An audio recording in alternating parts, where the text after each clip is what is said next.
कल ਦਾ ਸਨੇਕ ਪ੍ਰਕਰਣ ਸੰਗਤਾਂ ਦੀ ਮੰਗ ਤੇ ਆਰੰਭ ਕੀਤਾ ਸੀ। ਜਪ ਨਾਮ ਸਿਮਰਨ। ਸਿਮਰਨ ਦੇ ਅਖਰੀ ਅਰਥ ਨੇ ਯਾਦ। ਜਿਸ ਨੂੰ ਯਾਦ ਕਰੀਏ ਰਿਸ਼ਤਾ ਜੁੜਦਾ ਹੈ, ਜਿਸ ਨੂੰ ਭੁੱਲ ਜਾਈਏ ਰਿਸ਼ਤਾ ਟੁੱਟਦਾ ਹੈ। ਸੰਬੰਧ ਸਾਰੇ ਯਾਦ ਦੇ ਨੇ, ਰਿਸ਼ਤੇ ਸਾਰੇ ਯਾਦ ਦੇ ਨੇ। ਕਹਿੰਦੇ ਨੇ ਉਤਨੇ ਚਿਰ ਤੱਕ ਹੀ ਸੰਬੰਧ ਜੁੜਿਆ ਰਹਿੰਦਾ ਹੈ ਜਿੰਨੇ ਚਿਰ ਤੱਕ ਹਿਰਦਾ ਯਾਦ ਕਰਦਾ ਹੈ। ਭੁੱਲ ਗਏ ਰਿਸ਼ਤਾ ਟੁੱਟ ਗਿਆ। ਦੁਨੀਆ ਭਰ ਦੇ ਅਵਤਾਰੀ ਪੁਰਸ਼ਾਂ ਨੇ, ਪੈਗੰਬਰੀ ਪੁਰਸ਼ਾਂ ਨੇ ਪ੍ਰਭੂ ਦੀ ਪ੍ਰਾਪਤੀ ਦਾ ਸਾਧਨ ਸਿਮਰਨ ਦੱਸਿਆ, ਖੁਦਾ ਦੀ ਯਾਦ ਦੱਸਿਆ। ਸਿਮਰਨ, ਯਾਦ, ਯਾਦ, ਸਿਮਰਨ। ਦਰਅਸਲ ਅਸੀਂ ਪ੍ਰਾਪਤ ਕੁਛ ਕਰਨਾ ਨਹੀਂ ਹੈ, ਜਿਸ ਨੂੰ ਭੁੱਲ ਗਿਆ ਉਸ ਨੂੰ ਯਾਦ ਕਰਨਾ ਹੈ। ਜੈਸੇ ਮੇਰੇ ਜੇਬ ਦੇ ਵਿੱਚ ਕੋ ਨੂਰ ਹੀਰਾ ਹੋਵੇ ਪਰ ਮੇਰੇ ਚੇਤੇ ਚ ਨਾ ਹੋਵੇ, ਉਸ ਦਾ ਹੋਣਾ ਨਾ ਹੋਣਾ ਇੱਕ ਸਮਾਨ ਹੈ। ਰੋਮ ਰੋਮ ਦੇ ਚ ਪ੍ਰਮਾਤਮਾ ਹੋਵੇ ਪਰ ਚੇਤੇ ਚ ਨਹੀਂ, ਯਾਦ ਦੇ ਚ ਨਹੀਂ, ਸਿਮਰਤੀ ਦੇ ਚ ਨਹੀਂ। ਮੈਂ ਰਸਕਾਂ ਜਿਹੜੇ ਕਹਿੰਦੇ ਨਾ ਪ੍ਰਮਾਤਮਾ ਨੂੰ ਤਲਾਸ਼ ਕਰਨਾ ਨਹੀਂ, ਤਲਾਸ਼ ਤੇ ਉਹਨੂੰ ਕਰਨਾ ਪੈਂਦਾ ਜਿਹੜਾ ਗੁੰਮ ਹੋ ਗਿਆ, ਲੱਭਣਾ ਤੇ ਉਹਨੂੰ ਪੈਂਦਾ। ਪਰਮਾਤਮਾ ਦੇ ਕੋਲ ਜਾਣਾ ਇਹਦਾ ਮਤਲਬ ਹੈ ਸਾਥੋਂ ਦੂਰ ਹੈ ਕਿਧਰੇ। ਜਦ ਕਿ ਆਖਿਆ ਜਾ ਰਿਹਾ ਕਹਿਰਾ ਉਦਾਸ ਹਾਥ ਬੇਨੇਰੇ, ਸਹਿਜੇ ਹੋਏ ਸੋਏ ਤਨ ਤੋਂ ਜਿਤਨਾ ਹੱਥ ਦੂਰ ਜਾ ਸਕਦਾ, ਪ੍ਰਮਾਤਮਾ ਤੇ ਇਤਨੀ ਦੂਰ ਵੀ ਨਹੀਂ ਹੈ, ਉਹ ਤੇ ਵਿਆਪਕ ਹੈ। ਉਸ ਦੇ ਕੋਲ ਨਹੀਂ ਜਾਣਾ, ਉਸ ਨੂੰ ਲੱਭਣਾ ਵੀ ਨਹੀਂ, ਉਹਨੂੰ ਯਾਦ ਕਰਨਾ ਜਿਹਨੂੰ ਭੁੱਲ ਗਏ ਬਸ। ਕਹਿੰਦੇ ਨੇ 12 ਸਾਲ ਦੀ ਘੋਰ ਸਾਧਨਾ ਤੋਂ ਬਾਅਦ ਸਿਧਾਰਥ ਮਹਾਤਮਾ ਬੁੱਧ ਬਣ ਕੇ ਜਦ ਘਰ ਵਾਪਸ ਗਿਆ ਤੇ ਪਿਓ ਨੇ ਪਹਿਲਾ ਇਹੀ ਸਵਾਲ ਕੀਤਾ, ਤੈਨੂੰ ਕੀ ਲੱਭਿਆ? ਰਾਜਕੁਮਾਰ ਸੀ ਤੂੰ, ਮੈਂ ਤੈਨੂੰ ਰਾਜ ਪਾਠ ਦੇਣਾ ਸੀ, ਕੀ ਲੱਭਿਆ ਤੈਨੂੰ? ਜੰਗਲਾਂ ਦੀ ਤੂੰ ਖਾਕ ਛਾਣੀ, ਭੁੱਖਾ ਰਹਿ, ਪਿਆਸਾ ਰਹਿ, ਲੱਭਿਆ ਕੀ ਹੈ ਤੈਨੂੰ? ਸਿਧਾਰਥ ਜੋ ਮਹਾਤਮਾ ਬੁੱਧ ਬਣ ਚੁੱਕਿਆ ਸੀ, ਉਹਦੇ ਕੰਠ ਤੋਂ ਜਿਹੜੇ ਪਹਿਲੇ ਬੋਲ ਨਿਕਲੇ ਮੈਂ ਤੁਹਾਡੇ ਸਾਹਮਣੇ ਰੱਖਾਂ, ਪਿਤਾ ਮਿਲਿਆ ਤੇ ਕੁਛ ਵੀ ਨਹੀਂ, ਮੈਨੂੰ ਜੋ ਮਿਲਿਆ ਹੋਇਆ ਸੀ ਉਸ ਦਾ ਪਤਾ ਚੱਲ ਗਿਆ। ਮਿਲਿਆ ਤੇ ਮੈਨੂੰ ਕੁਛ ਵੀ ਨਹੀਂ ਸੀ, ਜੋ ਮਿਲਿਆ ਹੋਇਆ ਸੀ, ਜੋ ਮੇਰੇ ਕੋਲ ਸੀ, ਜਿਹਨੂੰ ਮੈਂ ਭੁੱਲ ਗਿਆ ਸੀ, ਬਸ ਉਸ ਦਾ ਪਤਾ ਚੱਲ ਗਿਆ, ਉਹਦੀ ਯਾਦ ਚੱਲ ਪਈ ਹੈ, ਉਹ ਨਾਲ ਰਿਸ਼ਤਾ ਜੁੜ ਗਿਆ, ਉਸ ਨਾਲ ਸੰਬੰਧ ਜੁੜ ਗਿਆ।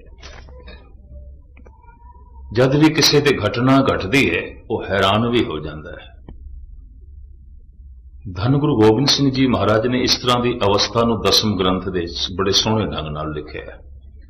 दिन एक अजब आत्म राम, जह अमित तेज अवगत अकाम। श्री मुखवाक पातशाही 10वीं। महाराज कहते ना अभ्यासी अभ्यास करदियां करदियां एक दिन उसते घटना घट गई। आत्म दे अर्थ ने प्रकाश, चानना हो गया, प्रकाश हो गया। दिन एक अजब आत्म राम, जह अमित तेज अवगत अकाम।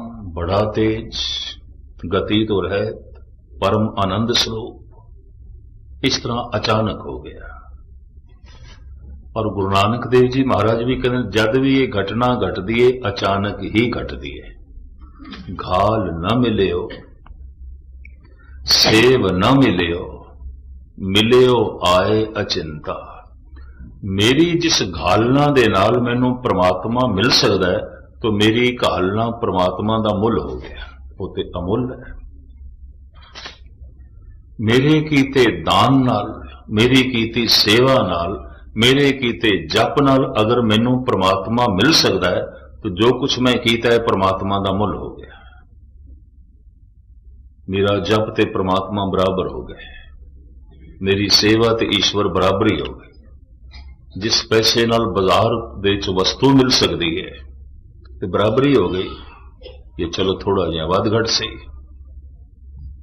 मेरी जिस क्रिया नाल मैनू परमात्मा मिल सकता है, वो परमात्मा मेरी क्रिया तो वड्डा नहीं है। आप सारे सियाने बैठे। मेरी जिस घालना नाल मैनू रब मिल सकता है, वो रब मेरी घालना तो वड्डा नहीं है। इस वास्ते दुनिया भर दे महापुरुषां ने आख्या, तू मिले हैं तेरी बख्शिश, तू मिले हैं तेरा प्रसाद गुर प्रसाद, तू मिले हैं तेरी रहमत तेरी बख्शिश तो प्रसाद। ये तेरा प्रसाद है, तेरी बख्शिश है, तेरी रहमत है। पर इसका ये मतलब भी नहीं कि उन्होंने घालना नहीं घाली, बड़ी घालना घाली। घालना घाल घाल के पता चलिया कि घालना नाल नहीं मिलेगा, बख्शिश नाल मिलेगा। और यकीन जानो, जिस दिन ऐसा पता चल रहा है उस दिन घालना सफल भी हो जाती है, घटना घट जाती है। धन गुरु गोबिंद सिंह जी महाराज ने लिखे है, दिन एक अजब आत्म राम। एक दिन अजीबो गरीब घटना घट गई। अचानक आत्म प्रकाश हो गया। वैसे आत्मा दे अखरी अर्थ चानना है, प्रकाश। खुदा की है, मोहम्मद साहब कहते सन नूर है, नूर चानना है, प्रकाश है। नाम जपण नाल की होंदा? सतगुरु दी बाणी कहंदी, नाम जपत कोट सूर उजारा, बिन से भरम अंधेरा। ऐसा चानना जिस तो अरबां खरबां सूरज कुर्बान किए जा सकते हैं, ऐसा प्रकाश, ऐसा नूर। तो वो जो नूर है, वो जो चानना है, गुरु नानक ने उसनों सच आख्या है, मोहम्मद साहब ने उसनों हक आख्या है। हक, हक दे अर्थ ने सच, हकीकत, सच्चाई, हक, सच। जैसे कि भाई नंदलाल कहते ना, हक हक अंदेश गुरु गोबिंद सिंह, बादशाह दरवेश गुरु गोबिंद सिंह। ऐ गुरु गोबिंद सिंह, तुसी ते हक हो। ये पता है हक दे अर्थ की ने? सच, हकीकत, सच्चाई, हक, सच। साडे पंजाबी च हक शब्द कुछ होर अर्थ धारण कर जाता है कि मेरा हक है, वैसे इसके अखरी अर्थ बन गए मेरा सच है। हक का अर्थ कई दफा असीं हिस्सा कर लेने, मेरा हक है। नहीं, हक शब्द अरबी का है, ये अर्थ ने सच, हकीकत, सच्चाई। सच तक पहुंचना है और वो सच है। भाई नंद लाल कहते, ऐ गुरु गोबिंद सिंह जी, सच की है थानू वेख के पता चलता है, तुसी सच दी मूर्ति हो।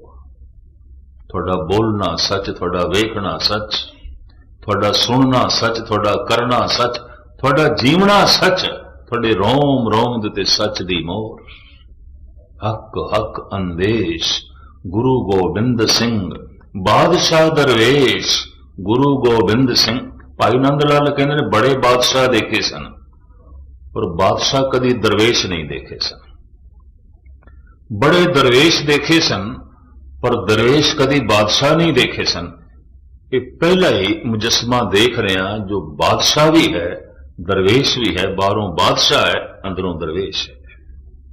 हक हक अंदेश गुरु गोबिंद सिंह, बादशाह दरवेश गुरु गोबिंद सिंह। धन गुरु गोबिंद सिंह जी महाराज प्रमाण करते हैं, दिन एक अजब आत्म राम। एक दिन अजीबो गरीब घटना घट गई। अभ्यासी के अंदर प्रकाश पैदा हो गया, चानना। जह अमित तेज अवगत अकाम, जो गति तो रहत सी, अमित सी, तोल तो परे, नाप तो परे, अनंत सी, जिद कामना नहीं सी। इस अभ्यासी के अंदरों एक सवाल खड़ा हो गया, ये कौन आए आत्म स्वरूप, जह अमित तेज अवगत अभूत। श्री मुखवाक पातशाही 10वीं है। एक ही है। जिस दिन भी अभ्यासी ते पहले पहले घटना घटती, खुद हैरान हो जाता है कि है ये वास्तविक की है। तो मैं इतना भी अर्ज कर दिया कि कथा अभ्यासियों लिए अगर जिन्होंने पूछे तो हो सकता है अभ्यास का शौक रखते हो तो थोड़े हुक्म मुख रखते हैं मैं आरंभ किया है। जो इस अभ्यास के मार्ग ते चले नहीं शायद मैं अर्ज करा उन्होंने तालमेल भी ना बैठे इस विचार नाल। आए सी कीर्तन सुनन, आए सी कथा सुनने, की पता नहीं कितों दी गल्लां करन लग पे।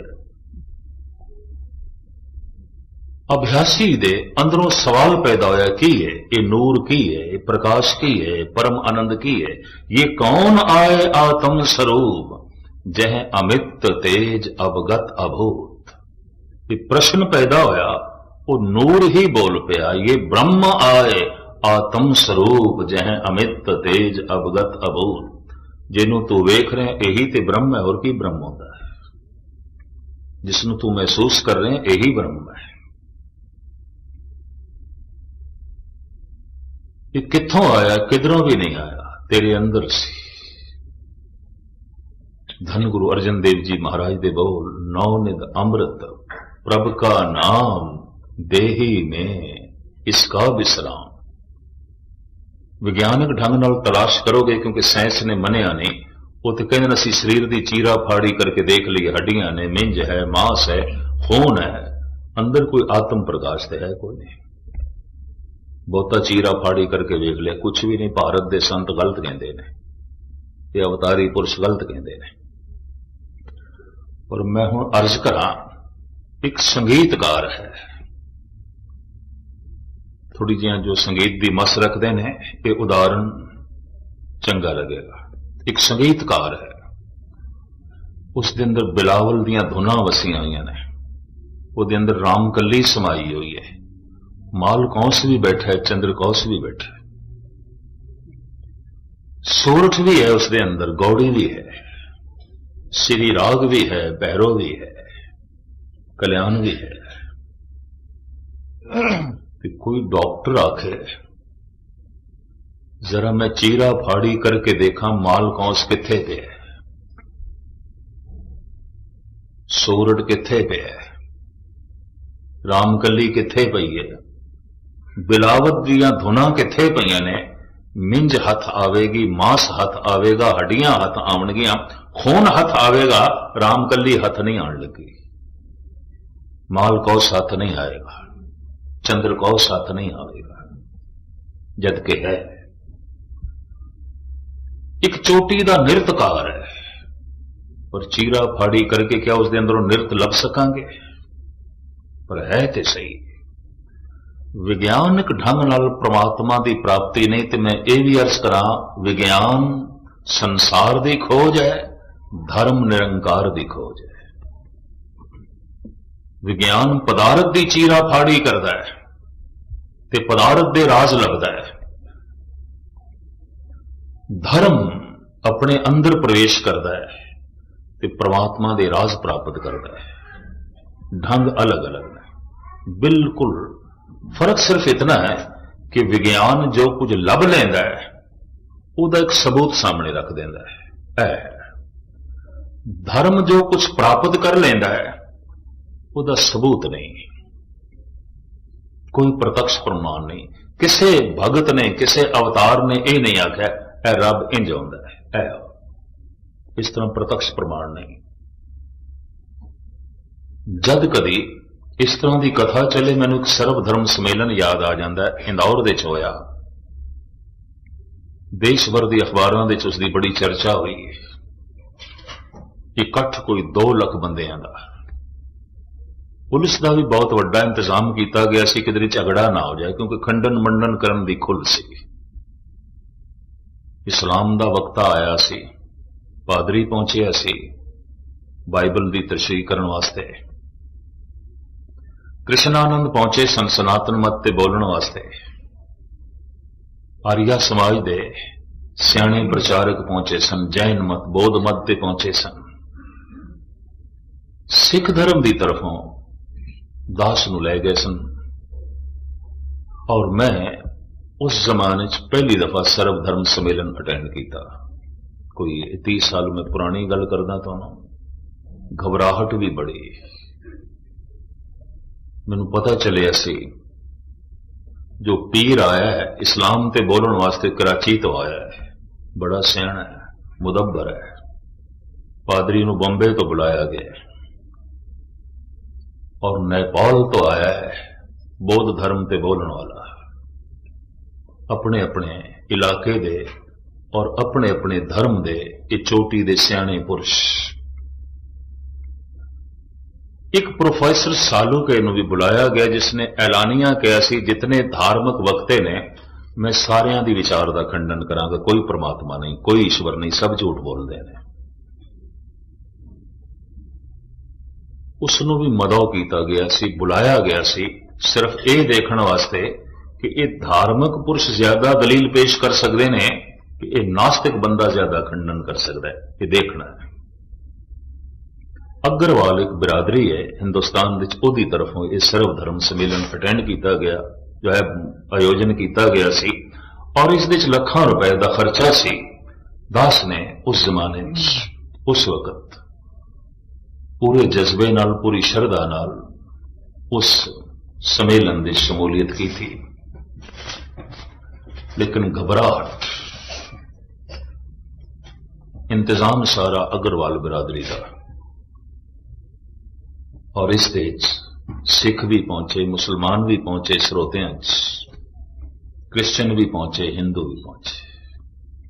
आयोजन सिर्फ अग्रवाल बिरादरी का। इस्लाम का वक्ता बोलिया वो प्रोफेसर सालूके जिहड़ा सी उन्हें 7 मिनटां च खंडन करके रख दी उसकी विचार। मेरा बनया होया हौसला डिग गया। है ये बहुत सियाणा बंदा, ये कोल ते बड़ियां दलीलां ने। और आप सुन के हैरान हो गए, बौद्ध वक्ता, बौद्ध धर्म का जिहड़ा वक्ता सी वो भी नमूजना जिहा मुंह लैके उसने बिठा दिता। और इसी तरीके दे नाल जैन बाद दास दी वारी ते मैं अद्धा तो उंज हौसला हार ही बैठा सी। नहीं कैसी जो कुछ बोलना इसने खंडन कर देना, लोगों ने उहदे हक दे ताड़ी वजा देनी। चोटी दे अखबारी रिपोर्टर आए सन और इंदौर स्टेट दे उस वक्त दे महाराजा भी बैठे सन, इंदौर स्टेट से। उसने भी प्रोग्राम बड़े शौक नाल अटेंड किया, बड़े शौक नाल बैठा रहा सुनने लई। 22 मिनट का दास नूं समा दिता गया सी ते मैं 22 मिनट जो बोलिया वो प्रोफेसर सालूके खड़ा होया, उन्होंने हर वक्त तो बाद 7 मिनट मिलते सन। उन्हें मैनू आखे मस्कीन जी जिस परमात्मा की तुसी गल की इसनूं वेखिया कदी? मैं कहा नहीं वेखिया। फिर भी तुसी दिन रात उसकी गल करी जाते हो तो लोगों को सुनाई जाते। मैं सुनाई जाते कहते अपना ते लोगों का पता नहीं कितने घंटिया का समा रोज बर्बाद कर रहे हो, वक्त जाया कर रहे हो। जिन्हों वेखिया नहीं उहदी चर्चा करी जाते हो, उहदा जिक्र करी जाते हो, उहदे प्रति दलीलां देई जाते हो। कहते साइंस जो कुछ कहती है उसका सबूत मुहैया जो है कर देंदी है। संत लोग जो कुछ कहते हैं, ज्ञानी जो कुछ कहते हैं, भगत जो कुछ कहते हैं, गुरुओं ने जो कुछ आख्या है, सबूत नहीं मुहैया किया, प्रमाण सामने नहीं रखे। और प्रमाण प्रत्यक्ष। मैं उसको आख्या प्रोफेसर साहब जरूरी तो नहीं कि जो नहीं दिखाई देंदा वो है ही नहीं। हवा नहीं दिखाई देंदी, फुल दिखाई देंदे, महक नहीं दिखाई देंदी, शक्कर दिखाई देंदी है, मिठास नहीं दिखाई देंदी, मिर्चा दिखाई देंदियां, कुड़त्तन नहीं दिखाई देंदी। जे तुसी मैनू आपको कुड़त्तन दिखा तो मैं मिर्च दिखा सकदा, कुड़त्तन ते नहीं। मैं शक्कर दिखा सकदा, मिठास ते नहीं। मैं फुल दिखा सकदा, महक ते नहीं। हस पिया, कहंदा ये प्रमाण बहुत पुराने हो गए, इन्हां दी कोई अहमियत नहीं। कहंदा फुल नूं नेड़े आईए नासका दस देंदी महक है, शक्कर नूं मूंह दे च पाईए जुबान दस देंदी मिठी है, मिर्चां नूं मूंह दे च पाईए जुबान दस देंदी कौड़ी है। जुबान वाहिगुरु वाहिगुरु वाहिगुरु वाहिगुरु जपे, राम राम जपे, क्या पता चल जाता है राम है, वाहिगुरु है, क्या पता चल जाता है? कहना मैं थोड़े सामने 2 मिनट करदा, मैनू कख नहीं पता, पर 1 सेकंड लिए जो मैं मूंह दे शक्कर रखा मेरी जुबान मिठी हो जाएगी। यकीन जानो, हालांकि मौसम बहार दा सी, पसीने नाल मेरे कपड़े भिज गए सारे। हद करता पे, हर गल नूं रद्द करी जांदा है। अंदरों अरदास भी निकली, पातशाह तेरे दर दा वक्त आ, तेरी बाणी दी गल करन वाला, कि इस तरह ही बेइज्जती होगी। मैं उसनूं आख्या गल है, एक बेहोश बंदा होवे, बहुत गहरा बेहोश, हो सकता उहदे नक दे नेड़े फुल लै जाइए ते उहनूं महक ना आए, उसके मूंह दे शक्कर पाइए तो उसनूं मिठास दा बोध ना होवे, क्योंकि बेहोश है।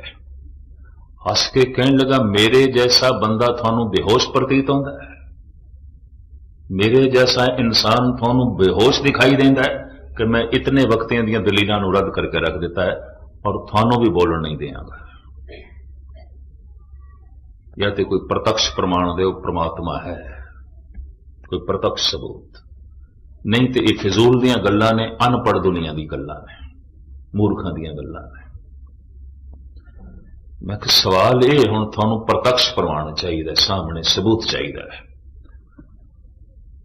एक दलील उदों प्रिंसिपल गंगा सिंह दी चेते आ गई, तो मेरी इंज कह लो गुरु नानक ने लज्जा रख दी। मैं कहा प्रोफैसर सालुक है, क्या तुसी अपने पिता दा नाम मैनू दसोगे? ते कहन लगा, अज दी इस चर्चा दे ते सर्व धर्म सम्मेलन दे मेरे प्यो दी की लोड़ पै गई है। मैं कहा लोड़ पै गई है, तां ही ते मैं पुछदा तुहाडे पिता दा की नाम है? उन्हें आख्या, मेरे पिता का नाम है श्री दलीप सालूके, श्री दलीप सालूके। मैं कि मैं शक करा ये तेरा प्यो नहीं है, कोई होर है, ते फिर आपे तो बाहर होया। मैनू कहने लगा, इस 2 लाख के इकट्ठ देश तुसी इतनी तहजीब तो गिरी हुई गल करोगे और अपने आप को ज्ञानी अखवांदे होया, धर्म का प्रचारक अखवांदे होया तहजीब तो गिरी हुई गल करोगे? कहता मैं सोच नहीं सकता सी, तुम सभ्यता तो थले चले गए हो, थोड़ी गुफ्तगू थोड़े बोल थले चले गए। मैंने इंज कहने लगा, मैं कहा हद हो गई, मैं तेरे प्यो ते शक करा, तू कहना इस सभ्यता तो थले की गल है, पर तू जगत प्यो ते शक करें, जगत पिता ते शक करें जिसने तेरे प्यो जैसे पता नहीं कितने प्यो पैदा किए ने, तो क्या इस सभ्यता तो थले की गल नहीं है? क्या ये तहजीब तो थले की गल नहीं है? मैं शक करदा, तू अपने पिता की होंद का कोई सबूत दे, यही तेरा प्यो है। तू थोड़ा जिहा होश संभालिया, तेरी मां ने तेनों कह दिता है तेरे पिता ने, ते तू बापू बापू कहना शुरू कर देता, कोई सबूत मंगया सी मां को? गुरु अर्जन देव जी महाराज दे बोल, पिता का जन्म के जाने पूत, सगल परोई अपने सूद। धन गुरु गोबिंद सिंह जी महाराज दे भी बचन, कहां लगे एव कीट बखाने, महिमा तोर तू ही प्रभ जाने, पिता जन्म ज्यों पूत न पावे, कहां तवन का भेद बतावे। मैं उसनों कह दिता, तू अपने पिता का मैनू सबूत दे दे, मैं तेनू जगत पिता का सबूत देना। इस हक दे ताड़ियां वज गई मेरे, खुशी की लहर दौड़ गई। जिहड़े धार्मिक बंदे सन, जिन्हां दे दिल टुटे हुए सन, प्रोफैसर सालूके दी तर्क करके भी खामाखा तर्क करी जांदा है, मेरा हौसला बन गया। और उस दिन वाकई मैनू प्रत्यक्ष रूप में इंज दिसिया कि कहो नानक सब तेरी वड्याई, कोई नाम न जाने मेरा। तू दलील दे दी है बादशाह, लज्जा रहेगी। बाद जब चाह पीण बैठे ना सी सारे वक्त, उन्होंने एक जगह पर इंतजाम किया सी अग्रवाल बिरादरी ने। सालू के मैनू कहने लगा, मेरी 60 साल की उम्र है, उदों मैं 22-23 साल का होवांगा, वध तो वध 24 साल का। मैनू कहने लगा, मेरा मन हिल गया, तेरे बोलों ने हिला दिता है, मैनू स्टडी करनी पएगी, मैनू नवे सिरे तो अध्ययन करना पएगा। हिला दिता है मेरा हिरदा। मैं कि परमात्मा तेरे हिरदे नू इतना हिलावे और तेरा हिरदा उत्थे जा पहुंचे जिथे परमात्मा दा रस है, उसकी होंद है, उसका प्रकाश है। इतनी गल उसने स्वयं तस्लीम की थी। हुण मैं इस करा, अगर कोई प्रत्यक्ष प्रमाण परमात्मा का मंगे तो कोई प्रत्यक्ष प्रमाण नहीं, कोई प्रत्यक्ष सबूत नहीं। साइंस जो कुछ कहती उसका प्रत्यक्ष सबूत देती है। संत जो कहते ने, अवतारी पुरुष जो कहते हैं, कोई प्रत्यक्ष सबूत नहीं। धन गुरु गोबिंद सिंह जी महाराज भी कहते हैं, कहां लगे एव कीट बखाने, महिमा तोर तो ही प्रभ जाने, पिता जन्म ज्यों पूत न पावे। की सबूत है बच्चे को प्यो दी होने का? भरोसा है, विश्वास का रिश्ता है। मां ने कहा ने प्यो नु प्यो करके कह देता है। जे मां दे कहने ते तू प्यो नु प्यो करके कह सकता है, ते गुरु दे कहने करके तू रब नु रब करके कह दे। मां नू पता है, गुरु नू पता है, अवतार नू पता है। और गजब की गल यह, जिसनों पता है वह पता करा नहीं सकता, उस पर हिस्से की सूचना दे सकता है, चलन की प्रेरणा दे सकता है, प्रत्यक्ष प्रमाण नहीं दे सकता। इस वास्ते ऐलानिया तौर पर अद्धी दुनिया नास्तिक है, और जिहड़ी आस्तिक है वह भी कोई आस्तिक पूरी नहीं है, क्योंकि कोई प्रत्यक्ष सबूत नहीं है। इस वास्ते विज्ञान कह देंदा, शरीर की चीरा फाड़ी करिए, अंदर तो कोई आत्मा नहीं लभदी। और अजे साइंस ने आत्मा नहीं मनिया। कहते ठीक है, चीरा फाड़ी की थी, एक शक्ति है, शक्ति का इकट्ठ है, खून है, मिंज है, मांस है, हड्डियां है। आत्मा नाम दी ते अंदरों कोई चीज लभदी नहीं, परमात्मा ते अंदरों लभदा नहीं। पातशाह दी बाणी कहती है, नौ निध अमृत प्रभ का नाम, देही में इसका विश्राम। राम नाम रतन कोठड़ी, गढ़ मंदिर एक लुकाने। अंदर है, किवें कढ़िए, इसनूं किवें प्रगट करिए? विज्ञानक ढंग नाल नहीं, धार्मिक ढंग नाल। तो फिर धार्मिक ढंग की है? बस यही अभ्यासियों के अंदर, यही जग्यासुओं के अंदर प्रश्न पैदा हो जाता है। ते नास्तिक लोगों के आखिर ढंग की है, फिर तरीका की है? पहले तो मैं गुरु ग्रंथ साहब जी महाराज के थोड़े सामने बोल रखा, भगत कबीर जी दे। कबीर कहते मैथों कोई ढंग ना पूछो तो कोई ढंग है भी नहीं। ये भी महसूस करते हैं, बड़ी कीमती पंक्ति है। तज भरम करम विद निखेद, विधि निषेध। विद कहते ढंग नो, विधान नो, विधि कहते कोई विधि नहीं। कबीर जैसा संत कह दे कोई विधि नहीं, और मेरे को ना पूछो, हद हो गई, कोई ढंग ही नहीं है। जगत विच हर चीज की प्राप्ति के अपने अपने ढंग ने, परमात्मा की प्राप्ति का कोई ढंग ही नहीं है, कोई तरीका ही नहीं है। कबीर कहते कोई तरीका नहीं है, कोई ढंग नहीं है। हुण मैं इसनों इंज अर्ज करदा हुंदा, 36 प्रकार का भोजन एक थाल विच परोस के जे किसी दे अगों रखीए, वो ये आखे छकण का ढंग दसो, तो गल स्पष्ट हो गई, इन्हूं भुख नहीं लगी। भुखे बंदे ने कदी ढंग पूछे? ठंडे पानी का गिलास शरबत किसी दे अगों रख दिता है, तो वह आखे ढंग दसो पीण का, एक गल स्पष्ट हो गई, कोई प्यास नहीं लगी। इस प्यासे ने कदी ढंग नहीं पूछे।